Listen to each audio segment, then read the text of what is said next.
Hello అండి, అందరికీ happy Sankranti. ఎలా జరిగిందండి మీ ఇళ్ళలో సంక్రాంతి? మేమైతే అంత హడావిడి ఏమీ లేదండి. ఊర్లో ఉన్నంత ముంబైలో చాలా సింపుల్గా ఎలా చేసుకున్నామనేది చూపిస్తాను. ఇదైతే మార్నింగ్ వేసిన ముగ్గు. నేను మార్నింగ్ ఎప్పుడో వేసానండి. ఇప్పుడైతే చీర కట్టుకొని అయితే వేయలేదు. చీర కట్టుకొని ఒక ఫిక్ తీసుకుంటున్నా అంతే. నేను అందులో కలర్స్ ఏమీ వేయలేదండి. మాకు ఫస్ట్ ఫ్లోర్లోనే ఏంటంటే కుక్ అండి, ఈ మధ్యలో అంతా పాడు చేస్తుంది. ఇంకా అంత టైం లేకుండే. అండ్ పూజ అయిపోయింది. ఇక్కడైతే డ్రెస్ చేంజ్ చేసుకొని వంట చేస్తున్నా, పూరి చేస్తున్నా.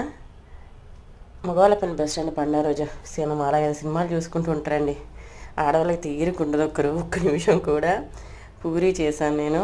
అండ్ మేము తెలంగాణలో ఏంటంటే నాన్ వెజ్ తింటాం అన్నమాట. ఈరోజు సంక్రాంతి రోజు నాన్ వెజ్ తింటాం. అందుకే ఎందుకంటే నేను ఇంకా చీర ఎందుకు పాడవుద్ది కదా, మళ్ళీ ఎప్పుడైనా టెంపుల్స్కి అటు వెళ్ళినా కట్టుకోవచ్చు కదా.